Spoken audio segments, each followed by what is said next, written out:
Sem vencer desde o final de abril, a Ponte Preta tinha na noite de ontem a chance de fazer as pazes com a vitória e dar um grande salto na tabela de classificação. Além disso, a partida também marcava o reencontro de Gilson Kleina, hoje na Chape, com a torcida alvinegra. Demitido há 3 meses, o ex-técnico da Ponte foi cumprimentado por todos os jogadores antes do início da partida. E no comando da equipe com a melhor campanha como visitante, Kleina viu Luca, logo aos 6 minutos, assustar a meta catarinense. E com um jogo mais disputado do que jogado na etapa inicial, sobraram as entradas mais fortes. E foi exatamente nessa falta cometida por Leonaldi que a Chape chegou com perigo pela primeira vez. Fernando aos 27 minutos. E Marcelo Freitas, já no finalzinho do primeiro tempo, também assustaram a meta defendida por Kaique França. Um primeiro tempo disputado e que não agradou nem um pouco Hélio dos Anjos. No jogo, no primeiro tempo, nós não tivemos lucidez nenhuma. Nós tivemos uma proposta de jogo. Nós jogamos dentro do campo do adversário. Mas a lucidez técnica que define, nós não tivemos. A lucidez técnica que cria situações ofensivas, chances de gol, no primeiro tempo nós não tivemos. Com outra postura na volta para a segunda etapa, a Ponte não precisou nem de 1 minuto para tirar um suspiro do torcedor. Pedro Júnior aproveitou bola rebatida e parou nessa linda defesa de Wagner. Defesa espetacular do Wagner! Aos 16 minutos, Hélio dos Anjos resolveu mexer na equipe e colocou Luiz Fernando no lugar de Matheus Anjos. E querendo mostrar serviço, o camisa 34 entrou ligado na partida. Nesse lance aí, ele bagunçou a defesa adversária, fez um belo cruzamento para Pedro Júnior, que não soube aproveitar, e cara a cara com Wagner chutou por cima. E se a Ponte desperdiçava de um lado, a Chape fazia o mesmo do outro. Nessa bobeira de Thiago Oliveira, Derek recebeu livre, chutou cruzado e Kaique França com os pés salvou a macaca. Defendeu Kaique França! Já na reta final, Lima também perdeu uma grande chance de fazer o primeiro para a Chape, mas foi Fecim, no último minuto de partida, que desperdiçou a maior oportunidade. O meia carregou a bola desde o meio-campo, entrou na grande área, mas chutou fraco para a defesa de Wagner. Final de jogo no Majestoso e mais uma partida sem vitória da Alvinegra. No reencontro de Gilson Kleina com Moisés Lucarelli, a Ponte Preta até tentou, mas não conseguiu os 3 pontos, jogando contra o melhor visitante da competição. Esse resultado pode até deixar a macaca na zona de rebaixamento ao final da rodada. Agora a Ponte volta a campo na próxima terça-feira, quando enfrenta o Sport na Ilha do Retiro. E a gente sabe que você ficar 4 jogos sem ganhar num campeonato de regularidade é difícil, é ruim para todos nós. E a Ponte está magoada, a Ponte está sofrida, né? Quando eu falo a Ponte, eu falo o seu torcedor, porque vem de 4 anos para cá disputando o rebolo o tempo todo, tá entendendo? E a gente tem, eu também, Galvinho, eu criei uma expectativa. Eu estou indo para a Ponte para mim é grande, a Ponte é de chegada. Eu não vim aqui também no meu pensamento para disputar a parte de baixo da tabela.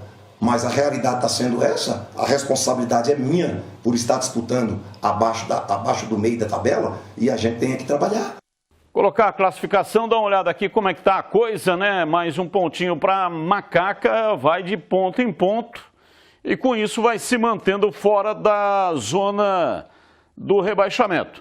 Cruzeiro, Bahia e Sport e Vasco seriam os classificados caso o campeonato terminasse hoje. O melhor paulista é o Novo Horizontino. Tá aí o Grêmio, tá patinando na competição. Operário Chapecoense, mudando aqui a página. Vamos ver aqui, ó. Brusque, CRB, Criciúma com 10 pontos, com 9, Ituano, Ponte Preta. No meio da tabela, ou quase no meio, Sampaio Correia, Náutico e Londrina com 8, virando a página do rebaixamento. Aparece aqui Vila Nova, CSA, Guarani, todos com 8 pontos. Pelos critérios de desempate, o Guarani está ali na 19ª colocação. E o Tombense é o último colocado com 6 pontos. Olha, o Hélio dos Anjos deu aí a entrevista coletiva na matéria. Ele dissertou a respeito de assuntos importantes e tem aqui uma fala dele sobre o Luiz Fernando, que entrou muito bem no segundo tempo. Luiz Fernando, na palavra do técnico Hélio dos Anjos. E o Luiz Fernando, que mais uma vez entrou muito bem no jogo. Mais uma vez entrou muito bem. Ele tá buscando o espaço dele, né? Esse jogador, ele teve quase numa situação de sair do clube, né? E tem uns 20 dias que eu tive uma conversa muito boa com ele, muito boa para a carreira dele, e ele reagiu, ele tá entrou bem. Tá aí falando do Luiz Fernando, que realmente sempre está entrando bem, o Hélio dos Anjos revelando aí, né, que ele quase saiu, que o Luiz Fernando quase saiu do clube, não tínhamos esse conhecimento e nem sabemos qual é o motivo que ele sairia do time da Ponte. Bom, vamos analisar aqui, eu começo com você, Gleger, esteve ontem na transmissão junto com o Tigrão, o que é que você achou do empate da Macaca? Bom, o empate sempre é ruim, jogando em casa, muito, né? Você vê que o Hélio diz ali que a Ponte, no primeiro tempo, praticamente que não entrou em campo. Teve posse de bola, mas aquela posse de bola, né, entre os zagueiros, entre os laterais, não posse de bola no campo adversário, botando pressão. Eu, na transmissão, pedi, inclusive, um pouco mais de agressividade. Eu acho que a entrada do Luiz Fernando fez muito bem, porque o Matheus Anjos muito mal no jogo, né, Batista? A rotação do jogo, ele sempre muito abaixo. O jogo está lá 120, 140 por hora e o Matheus ali 90, 80 por hora. Então não dá. Nesse campeonato da Série B, que é um campeonato disputadíssimo, enfrentando inclusive o time que é o melhor visitante até o momento na competição, você precisa ter dinâmica, você precisa chegar, você precisa botar pressão. E a Ponte não conseguiu fazer isso no primeiro tempo. Com essa mexida aí, ele trouxe o Fecim para jogar por dentro, né? O Luiz Fernando foi bem no jogo mesmo, ali pelo lado direito, fazendo algumas jogadas interessantes, mas muito pouco, né? Criou muito pouco. Aí a chance do gol, né? A chance do jogo nos pés do Pedro Júnior teve duas chances. Uma, o Wagner fez uma grande defesa e a outra ele acabou desperdiçando. E a Chapecoense sempre que teve oportunidade foi em erros da Ponte, erro na marcação, erro na saída de bola. Ô Thiago Oliveira, pô, baita de um jogador, cara, ganhou a posição, menino da base, tem que ter um pouco mais. Às vezes a confiança é importante, aliás é muito importante. Mas o excesso de confiança, às vezes, atrapalha. Então, o pezinho no chão, fazer o arrozinho com feijão é muito mais fácil, principalmente quando está nessa situação. Então, Batista, olha, o resultado, sem dúvida nenhuma, foi ruim. Pela circunstância da partida, a Ponte conseguiu somar um ponto. Tem que somar pontos, né? A derrota seria uma catástrofe. Mas, mesmo diante de todo o cenário da limitação técnica muito baixa, a Ponte levou um ponto. Mas a situação realmente ainda é preocupante. E para você, CH, um primeiro tempo abaixo da linha da miséria técnica, ninguém fez nada com coisa nenhum, jogo horroroso. No segundo tempo a partida melhorou, mas a Ponte não saiu do empate de 0-0. Melhorou em termos, né? Comparativamente com o primeiro tempo, você tem toda a razão. Mas o primeiro tempo não foi ruim, foi assustador dos dois times. É o que eu esperava. Falei isso aqui ontem.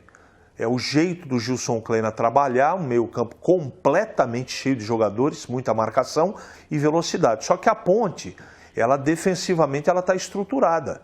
O problema é do segundo volante para frente, que não acontece absolutamente nada. Não há inspiração. Você vê pelo semblante, pelas palavras do Hélio, que ele está muito envergonhado. Ele está muito frustrado. Mas o problema é que o Hélio não faz milagre, né, Batista? Ele coloca um, tira outro, acrescenta um, e a coisa não muda de espectro, né? Não muda de status, porque falta qualidade técnica. Essa é a verdade da Ponte. É o que temos para hoje. O grande desafio é trabalhar a parte emocional, para ver, por exemplo, Pedro Júnior, que perdeu esse gol que a gente viu há instantes aí. Ele joga mais bola do que isso. Ele joga a bola para poder dominar uma bola no peito e fazer o gol que tinha que fazer. Aquilo que quer ansiedade, falta de confiança, pressão, pela situação geral. Faz tempo que ele não jogava, né? Estava aí um tempão sem jogar. Tem ouvinte, por exemplo, agora lá na nossa área da Rádio Bandeirantes, criticando muito o Norberto. Gente, o Norberto ficou um tempo fora. O Norberto precisa, pela posição e pela característica dele, muito da força física. Ele não está pronto 100%. Ele não foi para o sacrifício, mas tem que dar tempo para ele. Colocar a culpa dos contra-ataques do segundo tempo só no Norberto não está correto. Então eu vi, por exemplo, o Amaral jogar demais. Eu gostei do Fecim. Eu acho que esse menino que entrou, Paulo Roberto, é isso? Luiz Fernando? Luiz Fernando, que entrou, acho de novo, que entrou razoavelmente bem. Agora, quem tem que fazer a diferença não fez, por uma série de fatores, tá? O ataque não municia, o ataque não leva com qualidade, mas eu acho, por exemplo, que o Luca foi pior do que o Matheus Anjos. O Matheus Anjos errou tudo, só que ele tentou pra caramba. Ele não para em pé, se encosta nele, ele cai, ele perde bola, ele não levanta a cabeça, ele não sabe jogar por dentro. Essa é a grande... Ele não consegue jogar por dentro e com isso, se você tem volantes de sobra e tem o meia que deveria, teoricamente e na prática, alimentar quem está lá na frente e não consegue, o Luca não pega na bola dele mesmo. Então, Batista, o empate é desastroso dentro de casa, com todo respeito à Chape, e a Ponte agora vai ter que resolver na próxima partida o seu problema, sabe onde? Lá contra o Sport fora de casa. Nem preciso ficar falando que a chapa vai esquentar. E o Thiagão tá fora, né? Você já imaginou quem vai ser escalado, né? Boa sorte aos envolvidos. E olha o seguinte, o Hélio dos Anjos, que é extremamente experiente, disse aí, teve uma conversa com o Luiz Fernando, que entrou bem. O Hélio dos Anjos precisa ter uma conversa no cantão com alguns jogadores. Porque tomar cartão por uma falta para evitar um contra-ataque letal é aceitável. O que não é aceitável é jogador tomar cartão amarelo por reclamação. O Danilo Gomes, que fez uma boa partida contra o Bahia, esteve fora desse jogo contra a Chapecoense porque tomou um cartão por reclamação. O Luca ontem tomou um cartão, ficou o jogo inteiro pendurado por reclamação. Teve uma falta e ele ficou discutindo, é burrice. Será que o jogador não consegue entender que nenhum árbitro volta atrás ao cartão? Só se for uma questão do VAR, só que o VAR não interfere no cartão amarelo. Não, o cara vai lá, enxuriça, e fala, e quer falar, e quer contestar, e porque não sei o quê, porque não quer... E aí o árbitro, pá! Cartão amarelo na fuça dele. Burro! Burrice aguda, caramba! Não dá pra suportar um negócio desse, tomar cartão por reclamação. Ah, mas tá dentro do jogo, o calor do jogo. Você é profissional. Você tem que ter uma mentalidade profissional. Você sabe que vai prejudicar a sua equipe. Porque poderia cometer uma falta e ser expulso.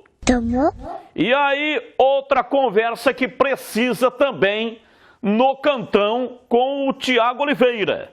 Ele é bom jogador, não é um jogador técnico, é um jogador de força, mas é bom zagueiro, tem qualidade. Só que às vezes ele acha que ele joga mais do que ele joga. Ele quer sair jogando, ele quer sair tocando a bola para lá, para cá, não tem qualidade para isso. Ontem é que os deuses do estádio Moisés Lucarelli ajudaram a Ponte. Ele ia doando um gol.